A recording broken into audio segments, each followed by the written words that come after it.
You ever notice how the quietest moments can hurt more than the loudest arguments? How one empty chair can say more than 1,000 angry words? Because that's what happened to me on the day that was supposed to be one of the proudest days of my life. And what I did afterward, well, that's the part that made my father drop to his knees and beg me to forgive him. I want you to imagine this with me. You wake up early, earlier than you have in years, your heart racing, your mind already replaying everything it took to get here. The sacrifices. The long nights. The doubts. The moments you almost quit but didn't. Graduation day. For some people it's just a ceremony. For me, it was proof that I mattered. Proof that all those years of pushing forward meant something. My name is Lana Whitmore, and for a long time, I believed this day would finally make my father proud. My dad and I always had a complicated relationship. He wasn't cruel. He wasn't abusive. In many ways, that almost made it worse. He was distant. Controlled. Always watching from the sidelines, never really stepping into my world. Growing up, I learned early not to expect praise. If I brought home good grades, he'd nod. If I won an award, he'd say, "That's what you're supposed to do." Love, in his house, was quiet and conditional. Still, he had always shown up. Not emotionally, but physically. Parent-teacher nights. School events. Even when he didn't understand what I was passionate about, he was there. So when he promised he'd be at my college graduation, I held on to that promise like it was solid ground. The morning of graduation, I got ready slowly, carefully. I pressed my gown. I fixed my hair. I stood in front of the mirror longer than necessary, just breathing, letting it sink in. I had done this. First in my family.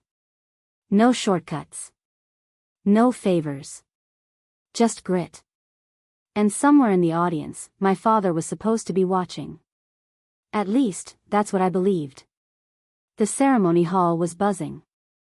Families laughing, cameras flashing, grandparents holding programs like they were sacred texts. I scanned the crowd instinctively, already knowing where he'd sit. Middle section. Aisle seat. That's always where he liked to be. Easy exit. Always prepared to leave early. But the seat was empty. I told myself not to panic. Traffic. Parking. He's probably running late. Dad was never great with timing. I kept checking my phone, pretending to scroll when really I was waiting. Waiting for a message. Waiting for reassurance. When my phone finally buzzed, my stomach dropped before I even read it. You know that feeling, don't you? When your body understands the bad news before your mind does. The message was short. Cold. I'm not coming. Don't make a scene about it. That was it. No apology. No explanation. No warmth. Just a decision already made. I felt something collapse inside me, like a structure I'd been leaning on my whole life without realizing how fragile it was. I wanted to run. I wanted to scream. I wanted to disappear into the bathroom and cry until my name was called and then keep crying after that. But I didn't. I walked across that stage with my head held high and a smile that took every ounce of strength I had left. People clapped. My friends cheered. Their parents stood up. I shook hands, accepted my diploma, and felt absolutely hollow. That night, after the noise faded and everyone went out celebrating, I sat alone in my apartment. The silence was thick. Heavy. My cap lay on the table.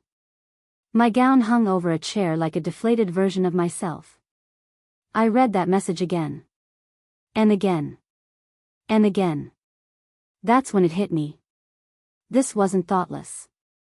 This wasn't accidental. This was intentional. He skipped my graduation on purpose. And once that truth settled in, something inside me hardened. Not into anger. Into clarity. I started replaying my entire life through a new lens. The times he dismissed my goals. The jokes about my major being a waste. The way he'd always find something more important to do when it came to my milestones.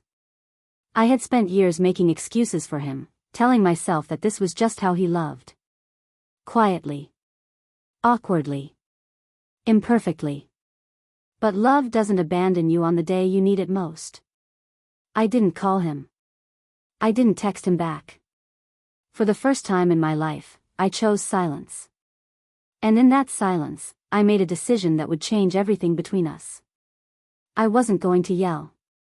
I wasn't going to confront him in a burst of emotion he could easily dismiss.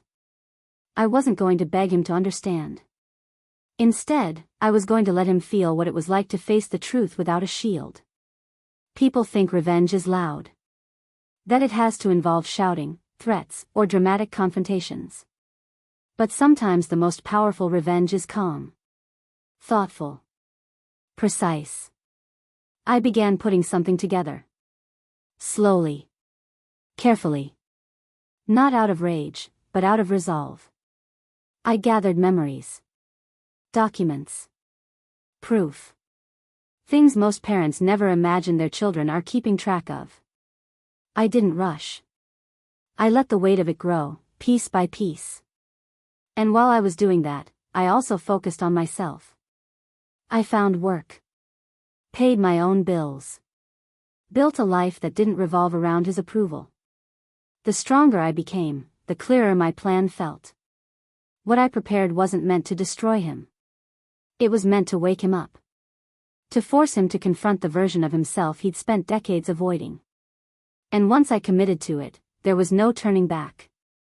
The day I was finally ready, I sat there holding what I had prepared, my hands trembling just slightly. Not from fear.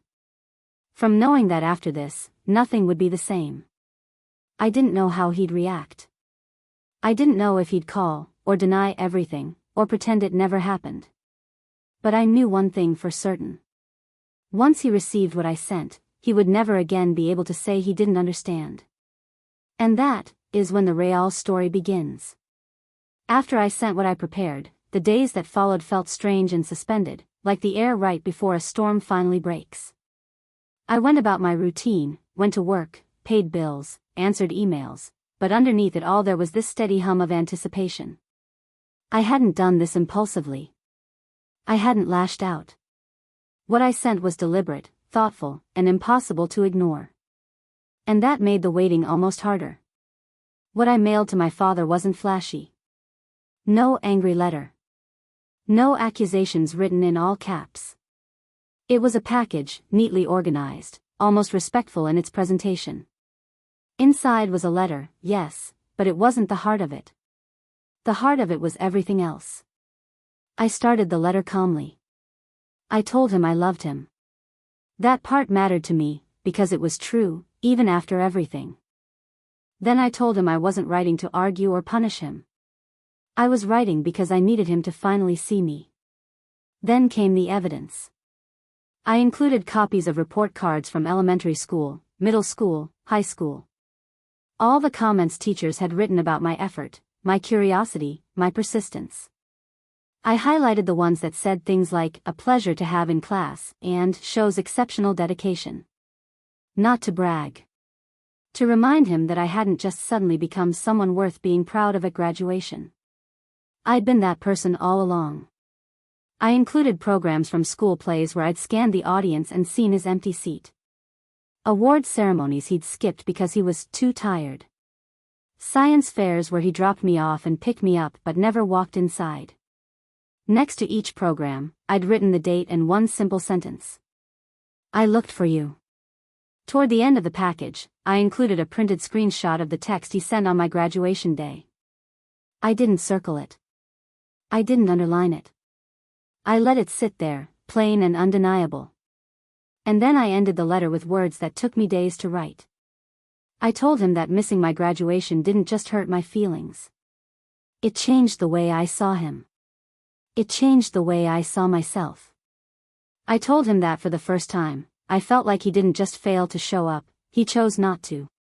And that choice mattered. I mailed it without tracking. Without insurance. Without ceremony. Once it left my hands, it was out of my control. And oddly enough, that was freeing. 3 days later, my phone rang. His name on the screen made my stomach tighten. For a moment, I considered not answering.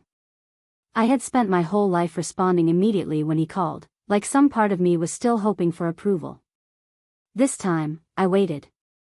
I let it ring once more. Then I answered. He sounded different. Older. Quieter. I got the package, he said. I didn't say anything. I'd learned that silence can be more powerful than confrontation. I didn't realize, he continued, his voice unsteady, that you remembered all of that. That sentence hit me harder than anger ever could. Because it told me he assumed I'd forgotten. That my pain was temporary. That my experiences faded once they were inconvenient. I didn't remember, I said softly. I carried it. There was a long pause. I could hear him breathing, the sound uneven. This was a man who rarely showed emotion. Who believed tears were weakness and reflection was indulgent. I thought providing was enough, he finally said. I thought being there sometimes was enough. And for you, I replied, maybe it was. For me, it wasn't. He didn't argue. That was new. Then he said something I never expected to hear. Skipping your graduation was a mistake. I did it because I didn't want to sit there feeling like I didn't understand your world. That honesty stunned me. It didn't excuse anything, but it explained more than he ever had before. You didn't understand, I said. But you could have still shown up. I know, he said quietly. And now I can't undo it. Over the next few days, he called more often. Not to lecture. Not to advise. To listen. He asked questions about my job, my life, my plans. Real questions. Not the kind meant to steer me, but the kind meant to understand. Then he asked if we could meet in person. We chose a small cafe neither of us had any history with. Neutral territory. When I walked in, I almost didn't recognize him. His shoulders were slumped. His eyes looked tired. He stood up awkwardly when he saw me, unsure if he should hug me. That hesitation spoke volumes. I brought something, he said once we sat down. He pulled out a folder. Inside was my graduation program. Creased, worn at the edges. I couldn't be there, he said, voice breaking, but I wanted to know exactly where you sat. Where your name was. I didn't know what to say.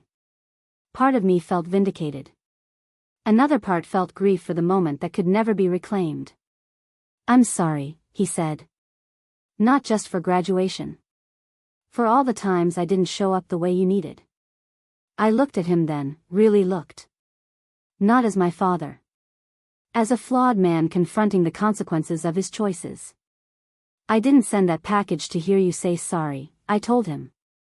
I sent it so you'd stop pretending it didn't matter. He nodded. It mattered. That was the moment something shifted. Not forgiveness. Not yet. But acknowledgement. And sometimes, that's the first real step. When we left the cafe, he asked if we could try again. Not reset the past. Just build something different moving forward. I don't know what that looks like, I said. Neither do I, he replied. But I want to try. I didn't give him an answer that day. Because forgiveness isn't something you hand out just because someone finally feels bad. It's something you choose when you're ready. And just when I thought the hardest part was over, life tested that fragile progress in a way I never saw coming. After that meeting at the cafe, something delicate settled between my father and me. It wasn't peace. It wasn't closure.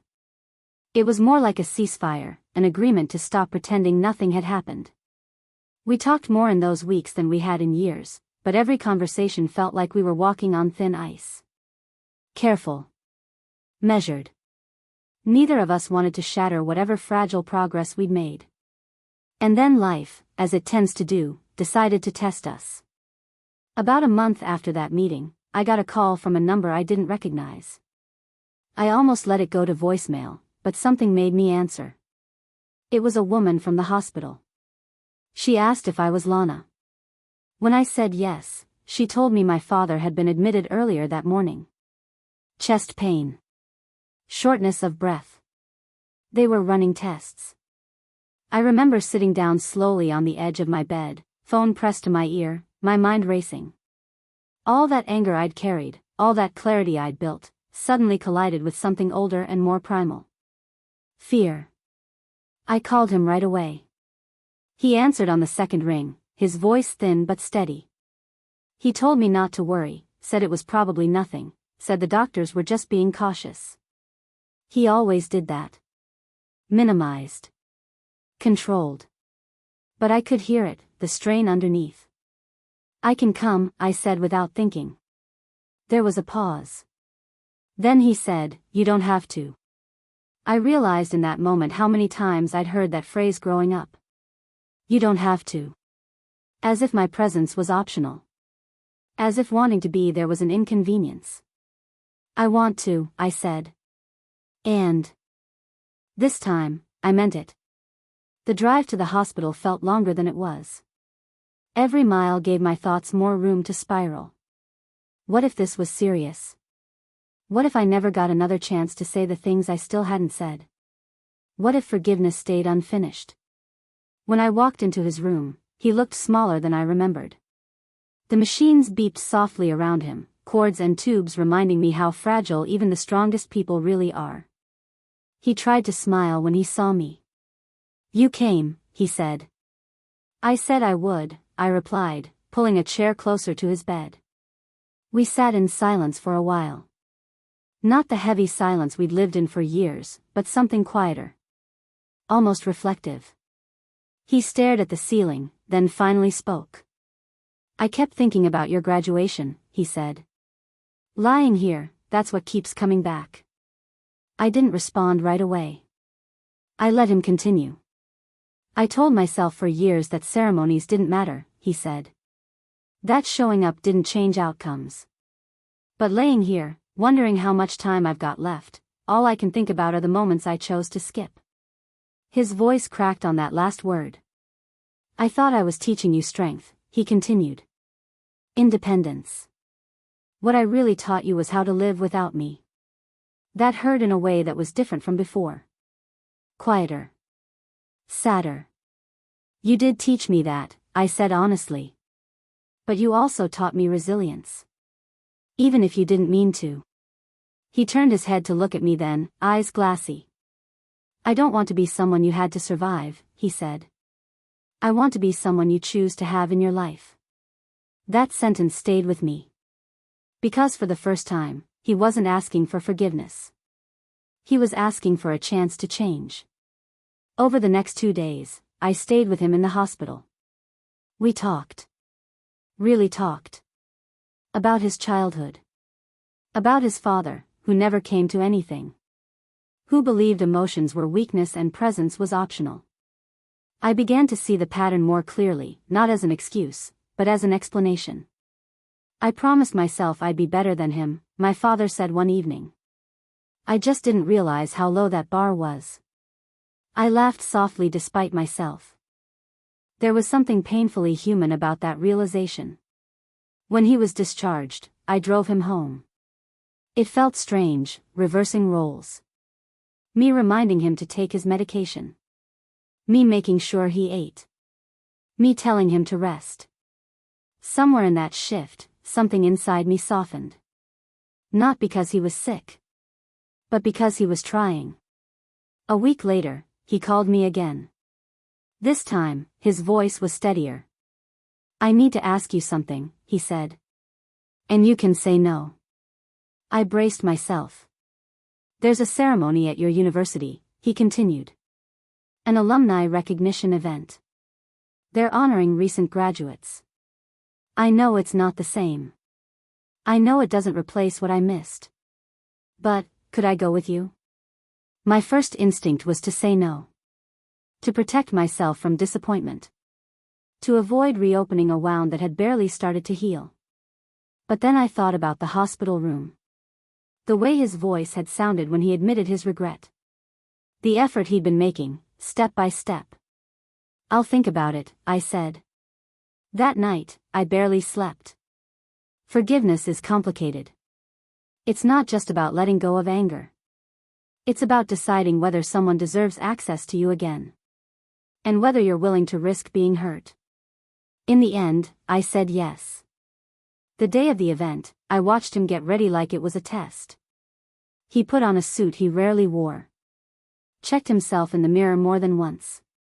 When we arrived, he stayed close, not out of control, but out of care. When my name was mentioned among the graduates being recognized, he stood up. No hesitation. No waiting to see what others would do.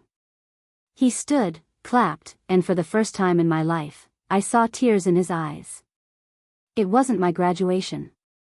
It didn't erase the empty chair or the cold text. But it mattered. Afterward, he hugged me. Really hugged me. Not stiff. Not rushed. "I should have done this before," he whispered. "Yes," I replied. "You should have." But something surprising happened inside me then. I realized I wasn't angry anymore. I was tired. Tired of carrying the weight alone. And that's when I understood something important. Forgiveness isn't about pretending the past didn't hurt. It's about deciding the hurt doesn't get to control your future. Still, just when I thought we were moving forward, one final truth came out. A truth that would force me to make the hardest decision of all. After that alumni event, something felt different between us. Lighter, but also more fragile, like glass that's been repaired and can still crack if you're careless. We kept talking, kept showing up, and for the first time I didn't feel like I was dragging the relationship forward on my own. My father was calling just to check in. Asking how my day was. Remembering things I'd mentioned weeks earlier. Small things, but for someone my age, those small things carry a lot of weight. Then one evening, about 2 weeks later, he asked if he could come over to my place. Not for dinner. Not for help. Just to talk. Something in his voice told me this wasn't casual. When he arrived, he didn't sit right away. He stood near the window, hands in his pockets, staring out at the street like he was gathering courage. I offered him coffee. He shook his head. "There's something I need to tell you," he said. "Something I should have told you years ago." I sat down and waited. He took a long breath, then another. "I didn't just skip your graduation because I didn't think it mattered," he said. "That was only part of it." My chest tightened.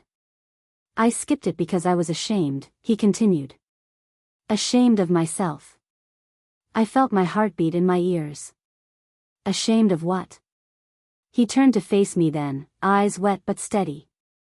"Because I knew you succeeded without me." And instead of being proud, I felt exposed. The room went very quiet. "I spent years telling myself that you needed me," he said. "That my way was the right way. When you went to college, when you started building your own life, I felt myself becoming unnecessary. And when graduation came, I realized that everyone there would see proof that you did it on your own. That scared me." I stared at him, trying to process what he was saying. "So you didn't come," I said slowly, "because you couldn't handle seeing me succeed without your approval?" He nodded. I didn't want to face that truth. That confession hit deeper than anything else he'd said. Deeper than apologies. Deeper than regret. Because it wasn't about misunderstanding or upbringing. It was about ego. About fear. About choosing self-protection over showing up for your child. "I needed you there," I said quietly. "Not to validate me. But to witness me." "I know," he said, his voice breaking. "And that's something I'll regret for the rest of my life." He sat down then, heavily, like the weight of the truth had finally caught up to him. "When I read what you sent me," he continued, "it shattered the story I'd been telling myself. That I was a good father who just wasn't expressive. I saw how often I chose comfort over courage. I didn't rush to respond. I let the silence do its work. I can't change the past, he said. But I can be honest now. And I can accept whatever you decide. That was the moment I realized something important. This wasn't about whether he felt bad enough. This was about whether I was willing to let him back into a part of my life he'd abandoned. I don't hate you, I said finally. But I can't pretend this didn't change me.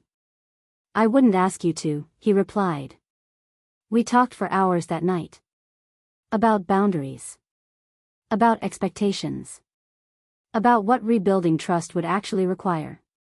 I told him I wouldn't chase him anymore. That showing up had to be his choice, consistently, without reminders. I understand, he said. And I accept that.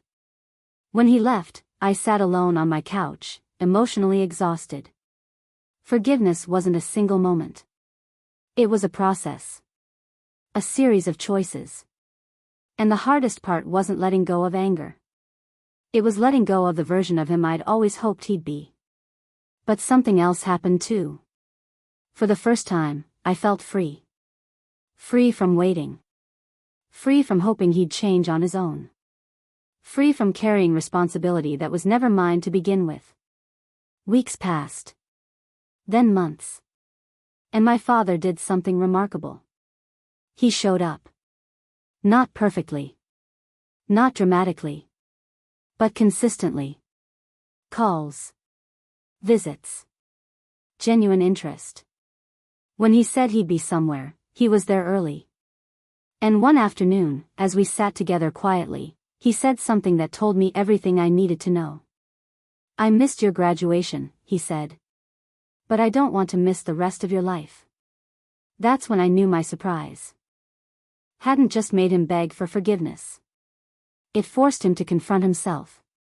And it gave me the power to decide what came next. There's just one final piece to this story. The lesson I learned, and what I want you to take away from it if you've ever felt unseen by someone who should have shown up for you. The hardest part of this whole journey wasn't sending that package, or hearing my father admit the truth, or even deciding whether to forgive him. The hardest part was learning that closure doesn't come from someone else fixing what they broke. It comes from deciding that your worth was never dependent on their presence in the first place. After that night when he told me he didn't want to miss the rest of my life, I went home and sat with that sentence for a long time. Because for years, I had believed that if he ever truly understood, everything would suddenly feel whole. But that's not how healing works, especially when you've lived most of your life shrinking yourself to fit someone else's emotional limits. What surprised me most was how calm I felt. Not triumphant. Not vindicated. Just calm. The kind of calm that comes when you finally stop waiting for permission to move forward. My father did change. Not overnight, and not perfectly. But in ways that mattered. He started showing up without being reminded. He listened more than he spoke. And when he made mistakes, he owned them instead of explaining them away. For the first time, effort replaced excuses. But here's the truth I want you to hear, especially if you're listening in your 60s or beyond, carrying memories that still sting. Even if he hadn't changed, I would have been okay. Because sending that surprise wasn't really about him. It was about me finally standing in my truth without apology. That empty chair at my graduation used to haunt me. It felt like proof that I wasn't enough. Now, I see it differently. I see a younger version of myself walking across that stage anyway. Standing tall anyway. Becoming whole anyway. And that realization gave me something no apology ever could. I forgave my father, not because he begged, not because he suffered, but because I refused to let that moment define the rest of my life. Forgiveness didn't erase what happened. It simply loosened its grip on me. If there's one thing I hope you take from my story, it's this: being unseen doesn't mean you were invisible. Being unsupported doesn't mean you were unworthy. Sometimes the people who fail us most are the ones fighting their own shadows, and sometimes the bravest thing we can do is stop carrying their weight. That surprise I sent my father changed him, yes. But more importantly, it changed me. It reminded me that my milestones matter, whether anyone shows up or not. And if you've ever felt overlooked, dismissed, or intentionally ignored by someone who should have been there, know this: you still matter. Your story still matters. And it's never too late to reclaim your voice. If you like this story, please subscribe to the channel, like the video, and share it with someone who might need to hear it today. And tell me in the comments, where are you listening from? I truly love reading your stories and knowing you're out there.